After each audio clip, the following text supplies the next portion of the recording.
Bienvenue sur le podcast des Montessori 7, Montessori à la maison. Je suis Anne-Laure Schneider, formatrice Montessori et maman de 5 enfants instruits en famille. Ma mission, c'est d'aider les parents, les assistantes maternelles, bref, tous ceux que dans notre communauté nous appelons des souricettes, à mettre en pratique la philosophie Montessori chez eux, avec leurs enfants ou les enfants qu'ils gardent.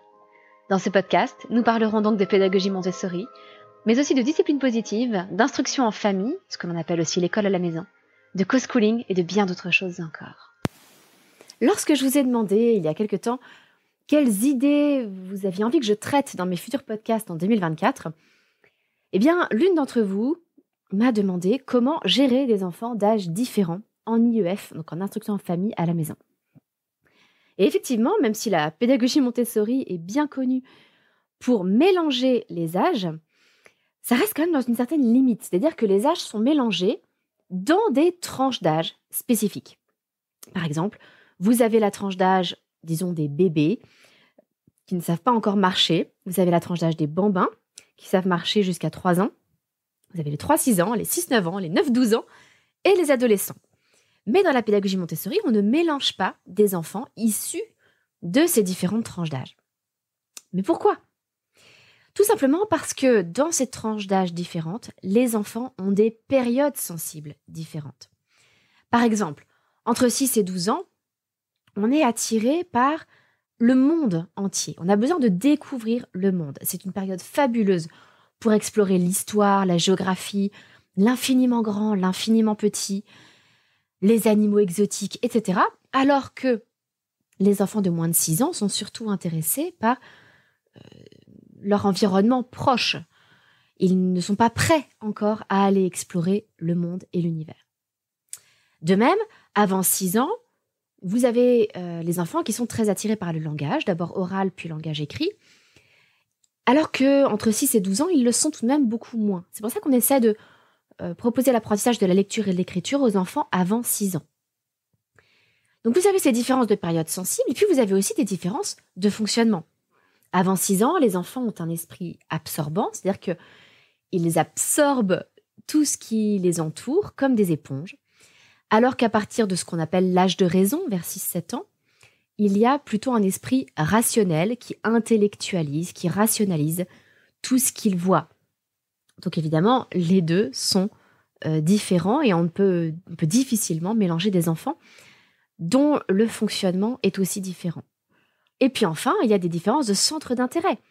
Les jeunes enfants de moins de 6 ans ont des centres d'intérêt qui sont généralement plus proches de l'univers de la maison, de la famille, alors que, comme je vous le disais, les enfants de 6-12 ans ont une ouverture culturelle beaucoup plus grande et sont prêts à s'intéresser à des sujets bien plus variés. Alors, comment faire ? Nous allons partir avant tout des particularités et des besoins spécifiques de chaque tranche d'âge. Et vous allez voir que oui, c'est compliqué parfois, ça dépend des tranches d'âge qui sont représentées dans notre famille, mais c'est possible. Et je dirais même que c'est davantage possible si on utilise la pédagogie Montessori que d'autres pédagogies à la maison. Déjà parce qu'avant 6 ans, le travail est essentiellement individuel et que donc il suffit de présenter régulièrement de nouvelles activités aux enfants, mais qu'ensuite ils vont se les approprier et ils vont les reprendre en autonomie, de façon individuelle.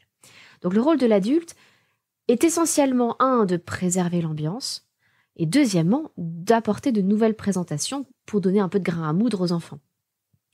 Et puis entre 6 et 12 ans, là, l'apprentissage Montessori se fait beaucoup par du travail de groupe, mais pas forcément avec des enfants qui ont rigoureusement le même âge. On n'a absolument pas besoin d'avoir 2 ou 3 enfants de 7 ans. On peut très bien proposer une présentation et un travail de groupe à un enfant de 6 ans, un autre de 8 ans et un autre de 11 ans. Ça n'a pas d'importance. Il y a des choses qu'on va adapter, et ça, je vais vous le détailler, mais tout cela reste parfaitement possible.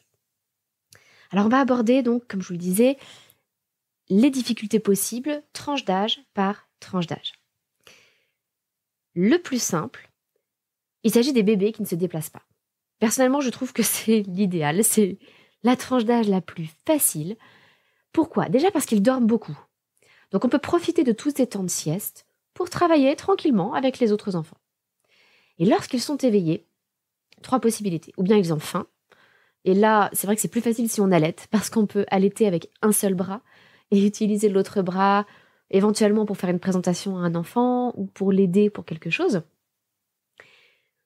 Si on veut donner le biberon, évidemment, c'est plus compliqué parce qu'on a besoin des 2 bras. Donc là, c'est un petit peu tangent. Mais bon, ce sont des moments qui ne durent pas non plus toute la journée.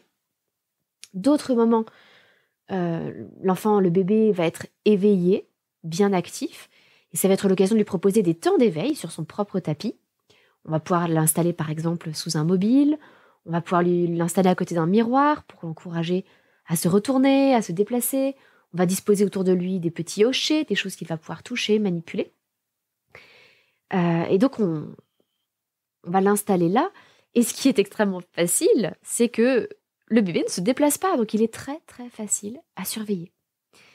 Et on peut par exemple orienter la table sur laquelle on fait les présentations aux autres enfants vers le tapis du bébé.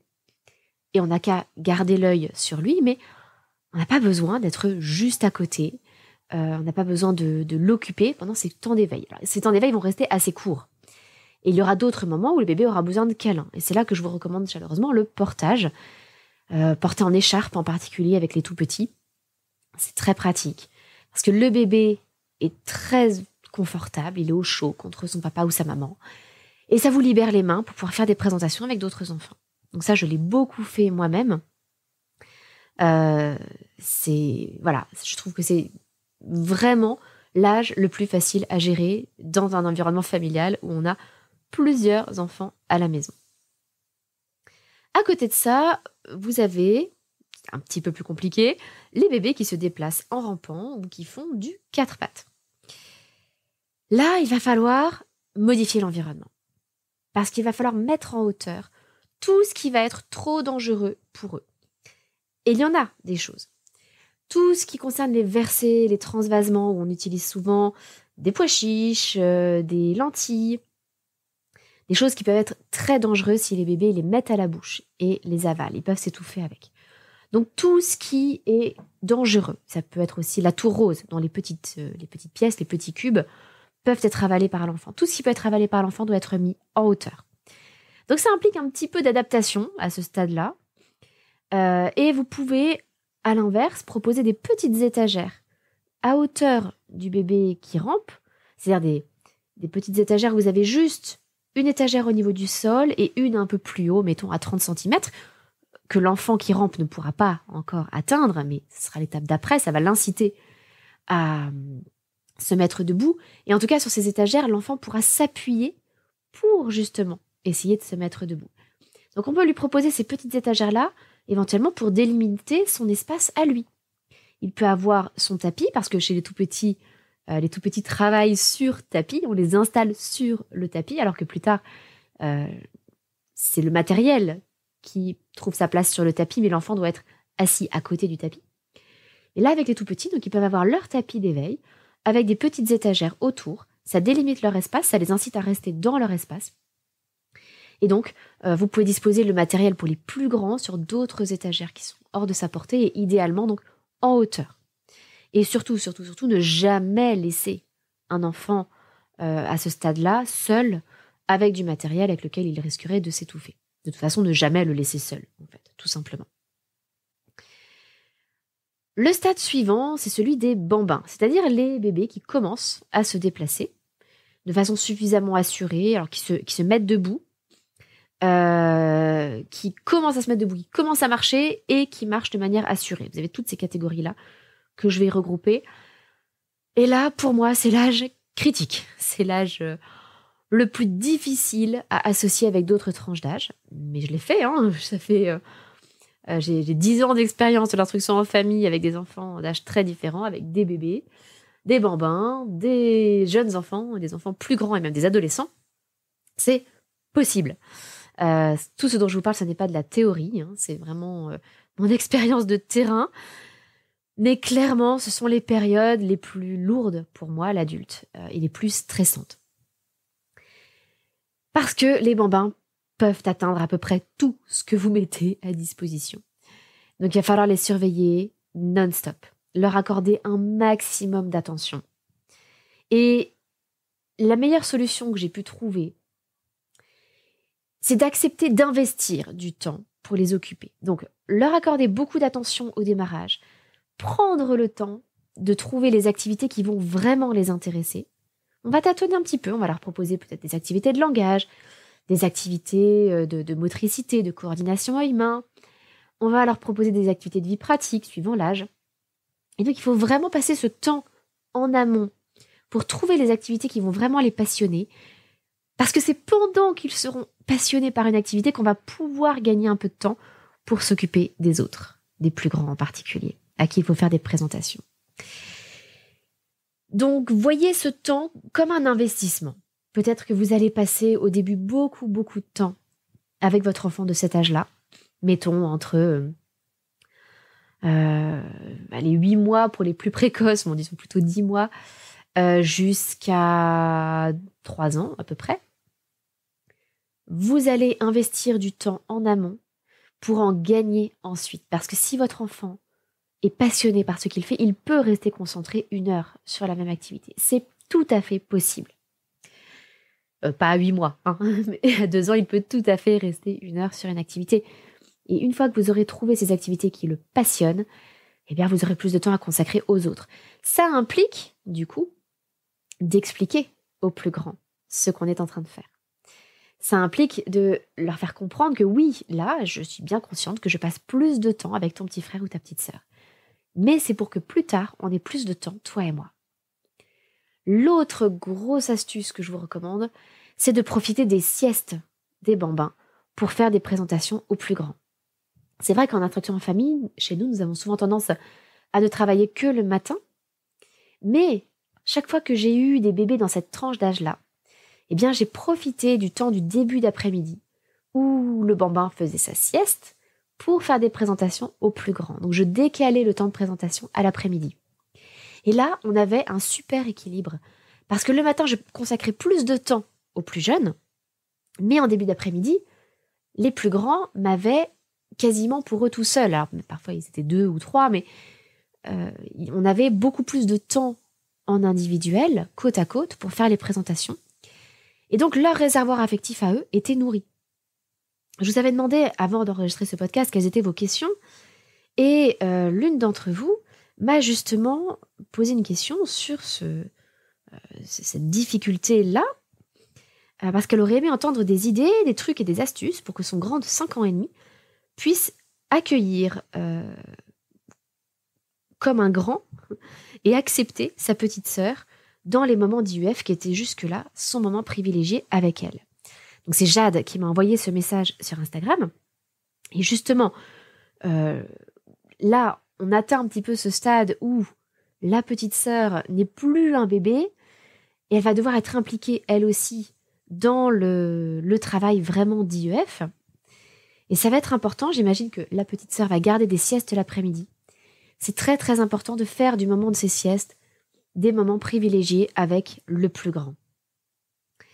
Et puis, c'est là où donc on bascule dans la tranche d'âge des 3-6 ans, et là aussi ça va s'appliquer à la question de Jade. Chez les 3-6 ans, il va y avoir certaines présentations où les enfants ont beaucoup besoin de nous et ont besoin d'une grande régularité. Par exemple, lorsqu'on présente les lettres rugueuses, il va falloir passer par toutes les lettres de l'alphabet, les unes après les autres, et il ne va pas falloir prendre 3 ans pour le faire. Il faut que ce soit régulier pour profiter de l'intérêt de l'enfant à un moment donné. Donc il faut que ça aille relativement vite. Idem avec le travail sur les nombres. Quand on commence à introduire les premiers nombres de 1 à 9, il y a un travail régulier à faire. Même chose quand on travaille sur la mémorisation des tables d'addition, de soustraction, et puis plus tard de multiplication et de division. C'est un grand travail qui demande beaucoup de régularité et même si l'enfant fait l'essentiel du travail seul, il va falloir qu'on soit là quand même pour chaque nouvelle étape de la mémorisation. Il y a en général une dizaine d'étapes, ça dépend un petit peu des opérations, et donc à chaque nouvelle étape, l'enfant a besoin de nous pour faire la présentation suivante. Donc il est très important de garder du temps pour ces présentations-là. Et c'est là où justement on peut profiter des siestes des plus petits. Et à l'inverse, si on a un enfant plus grand, eh bien on peut le recruter pour faire des présentations à un enfant plus jeune entre 3 et 6 ans. Alors, là, c'est quelque chose d'un peu délicat. Ça peut présenter beaucoup d'avantages. C'est-à-dire que c'est très valorisant pour le plus grand. Ça peut être motivant pour le plus jeune s'il admire son grand frère ou sa grande sœur. Mais, c'est quelque chose qu'en général, je recommande avec beaucoup de précaution dans une fratrie. Parce qu'il peut y avoir beaucoup de dynamiques compliquées. Il peut y avoir des jalousies, il peut y avoir des rivalités, des conflits entre frères et sœurs. Donc c'est quelque chose que je ne vous recommande que si les relations sont excellentes entre frères et sœurs. Mais là, en l'occurrence, pour Jade, ça peut être quelque chose de valorisant pour votre grand, et peut-être que ça peut justement permettre de conserver de bonnes relations avec sa sœur. Mais c'est uniquement si les relations sont déjà très bonnes au départ, sinon on prend un risque. On prend le risque que le grand frère frime un petit peu, méprise sa petite sœur, et que la petite sœur se sente jalouse du grand frère et qu'elle ait l'impression d'être nulle en comparaison du grand frère. Donc il faut que ça se fasse avec beaucoup d'amour et vraiment beaucoup de bonnes relations entre frères et sœurs. Il faut que les relations soient très très apaisées. Donc pour les 3-6 ans, on peut garder dans le temps commun les présentations assez simples, assez rapides. Et on peut profiter des moments où on a un peu plus de tranquillité. Par exemple, si on a un bambin qui est en train de faire la sieste ou qui est très occupé lui-même sur une activité, on peut faire ces petites présentations, je dirais, sans trop d'enjeux. Et pour toutes les présentations qui doivent être régulières, pour lesquelles on doit vraiment les faire éventuellement quotidiennement ou plusieurs fois par semaine, on peut se fixer un rendez-vous pendant la sieste des plus jeunes. Et sinon, on peut aussi utiliser, comme je vous le disais, l'aide d'un plus grand pour faire des présentations aussi. Enfin, on en arrive aux 6-12 ans. Je dis enfin parce que pour les adolescents, c'est tellement différent. Et puis, ils sont tellement plus autonomes aussi que les choses sont évidemment très différentes. Et de toute façon, c'est vrai que ce qui est prévu par la pédagogie Montessori pour les adolescents implique un apprentissage en groupe d'adolescents. Donc évidemment, en instruction en famille, c'est plus délicat, il y a d'autres choses à adapter. Et j'ai fait un podcast spécifiquement sur la pédagogie Montessori pour les adolescents. Mais en général, on a moins besoin de les avoir dans la même salle de classe que les plus jeunes. Ils peuvent travailler de façon plus autonome. Donc, avec les 6-12 ans, qui va être la dernière catégorie, dernière tranche d'âge que je vais aborder avec vous aujourd'hui, on a déjà plusieurs outils montessoriens qui vont nous simplifier les choses. Par exemple, le système du contrat de travail. On peut avoir un rendez-vous hebdomadaire avec chaque enfant entre 6 et 12 ans pour établir leur contrat de travail sur la semaine, les choses qu'il serait bon qu'ils travaillent, les présentations que l'on va leur faire. Et puis, on va établir avec eux aussi des routines avec des choses à faire tous les jours. Ce qui implique quand même un certain choix. Par exemple, je m'explique. Chez nous, nous avons un fils de 9 ans qui travaille uniquement avec la pédagogie Montessori et qui travaille, par exemple, le calcul. Le calcul, les mathématiques, il va pouvoir les travailler en faisant un exercice de calcul mental. Il va pouvoir faire des opérations où il lance les dés pour que les chiffres sur les dés, on a des dés de différentes couleurs pour milliers, centaines, dizaines et unités. Donc il va lancer les dés vont lui donner un nombre à 4 chiffres, il va relancer les dés pour un deuxième nombre à 4 chiffres, il va pouvoir travailler addition, soustraction, multiplication, division, etc. En totale autonomie, puisque ce sont les dés qui vont lui donner les nombres qu'il va avoir à utiliser. Il peut faire aussi des cahiers de problèmes, où là il va y avoir un petit peu d'écriture, de rédaction. Dans tous les cas, il aura travaillé le calcul. Mais je tiens à ce que chaque jour, il fasse une ou plusieurs opérations. Donc il sait que c'est sa routine, il sait qu'il va devoir faire des opérations. Ensuite, le format qu'il choisit pour travailler les opérations, là, il est libre. Ça peut être du calcul mental, ça peut être des problèmes, ça peut être des opérations avec des dés. Parce que je sais qu'il travaille tout ça de façon équilibrée. S'il y avait un domaine qu'il aimait moins, je lui laisserais peut-être moins de liberté aussi, de manière à m'assurer qu'il travaille de façon équilibrée le calcul mental, la rédaction, etc., qui sont évidemment des compétences différentes en calcul et en mathématiques. Mais donc, il peut y avoir des routines. De la même façon, tous les jours, ce fils Stanislas, travaille la conjugaison. Il conjugue au moins un verbe chaque jour. Voilà, c'est sa routine, il le sait. Il n'a pas besoin de moi pour le faire, il est en totale autonomie. Et il a ainsi sa routine de travail quotidienne. Et puis, donc on peut avoir une routine de travail peut-être hebdomadaire, un contrat de travail. On va se dire, cette semaine, j'aimerais que tu avances un petit peu en géographie parce que tu as bien démarré, ça te plaît bien. Voilà, j'aimerais que tu travailles sur peut-être 3 ou 4 pays supplémentaires cette semaine. Et puis, chez les 6-12 ans, les enfants peuvent commencer aussi à faire des recherches en individuel ou en groupe pour faire des exposés, pour faire des labbooks, pour apprendre tout simplement des choses sur un sujet, sans forcément les restituer à l'oral. Ils peuvent simplement se faire des petits comptes rendus écrits. Donc tout ça, le contrat de travail, les routines quotidiennes, les recherches individuelles, ça peut se faire en totale autonomie. À côté de ça, vous avez différentes possibilités de travail en groupe. Si vous avez plusieurs enfants entre 6 et 12 ans, vous allez pouvoir leur faire des présentations en groupe, même s'il y en a un de 6 ans, un autre de 12 ans, un autre de 8 ans. Ça n'a pas beaucoup d'importance parce que le plus grand va évidemment approfondir un peu plus le sujet que les plus jeunes.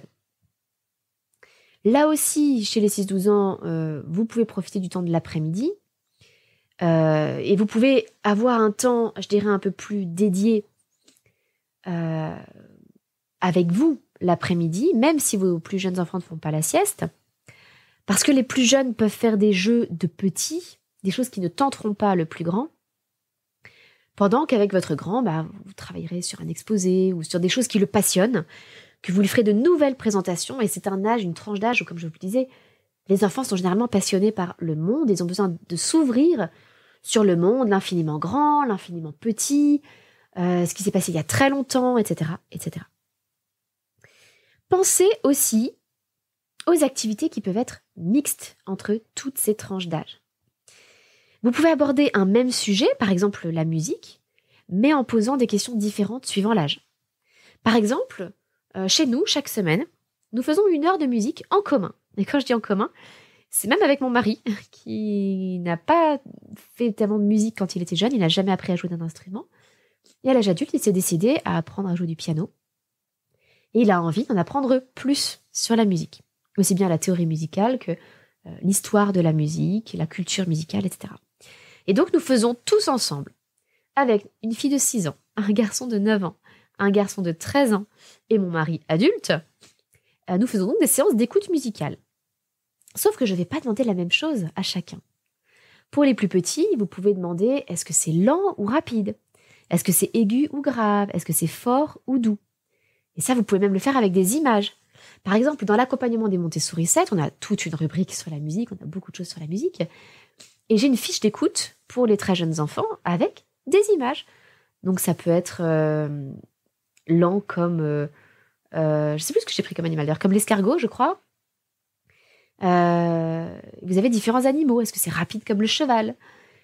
Même chose pour grave ou aigu, vous avez des images qui peuvent aider l'enfant à se représenter ce que ça veut dire. Pour les moyens, vous allez pouvoir leur proposer de reconnaître les instruments qu'ils entendent. Est-ce qu'il y a un chanteur ou une chanteuse? Est-ce qu'il y a des instruments à cordes? Quels instruments à cordes? Etc., etc. Vous pouvez aussi leur demander quelles émotions ils ressentent face à la musique. D'après eux, qu'est-ce que ce morceau cherche à transmettre comme émotion? Et puis pour les plus grands, on peut aller beaucoup plus loin. Ils vont faire aussi ce travail lent, rapide, de aigu, grave, quels sont les instruments, les émotions, etc. Mais ça va être beaucoup plus rapide pour eux. Et donc, à partir de tous ces éléments, vous pouvez leur demander de reconnaître peut-être le genre musical. Est-ce que c'est de la musique romantique? Est-ce que c'est de la musique de la Renaissance? Est-ce que c'est de la musique moderne, dodécaphonique? Je ne sais pas. Quelle est la forme aussi musicale? Est-ce que c'est un concerto? Est-ce que c'est une symphonie? Bon, là, je vous parle évidemment de musique classique, mais c'est la même chose pour le jazz. Est-ce que c'est du blues? Est-ce que c'est de la soul? Est-ce que c'est du R&B? Voilà. Il y a plein de choses que vous pouvez faire en écoutant un même morceau avec des enfants et même des adultes, comme je vous disais, de tous les âges. Je vais vous donner un autre exemple en géométrie. Pour les plus petits, vous pouvez leur demander d'associer un contour à une forme. Pour les enfants qui commencent à être lecteurs, vous pouvez leur proposer d'ajouter le billet de lecture. Est-ce que c'est un triangle? Est-ce que c'est un carré? Est-ce que c'est un rectangle? Et puis pour les plus grands, eh bien vous pouvez travailler sur les propriétés de la forme sur laquelle vous travaillez. Par exemple, il y a 3 côtés égaux dans le triangle équilatéral. Les angles aussi sont égaux dans le triangle équilatéral. Vous pouvez aller très loin, c'est-à-dire que si vous avez, comme moi, un collégien, dans le triangle équilatéral, la hauteur, c'est la même chose que la médiatrice et c'est la même chose que la médiane. Et on peut aller très loin en partant de la même forme qui va être le triangle équilatéral pour tous les enfants. Il y a d'autres domaines comme cela, comme la musique, comme la géométrie, où vous pouvez imaginer des activités mixtes en adaptant le niveau à chaque enfant. Par exemple, dans les expériences de botanique ou de physique-chimie, où vous allez pouvoir demander aux enfants, suivant leur âge, de faire un compte-rendu avec peut-être juste un schéma pour démarrer, et puis ensuite avec vraiment tout un compte-rendu d'expérience écrit, rédigé. Ou avec les plus jeunes, de simplement observer l'expérience. Vous allez pouvoir faire des explorations dans la nature, où là aussi, vous allez pouvoir aborder des choses simples avec des jeunes enfants, par exemple l'arbre, ses racines, les branches, les feuilles, la tige d'une plante, et puis avec des enfants un peu plus grands, les feuilles simples et les feuilles complexes, les différents types de fruits, comme les différents types de fleurs, etc., etc. Là, en ce moment, on a une époque où il y a beaucoup de chatons sur les noisetiers. Et puis avec les plus grands, on va peut-être chercher à identifier des plantes, des arbres un peu plus pointus, à partir de tous ces éléments qu'ils auront pu observer. Comment sont réparties les feuilles, est-ce qu'elles sont alternées, etc. Donc, de quel arbre s'agit-il? Vous voyez qu'il y a beaucoup de possibilités. Et je trouve qu'il y a de très belles conséquences au fait de travailler à plusieurs avec des enfants d'âge différents. Il y a une très belle émulation. Les plus jeunes veulent faire comme les plus grands. Et ça les motive, ça les pousse à en faire plus, à aller plus haut.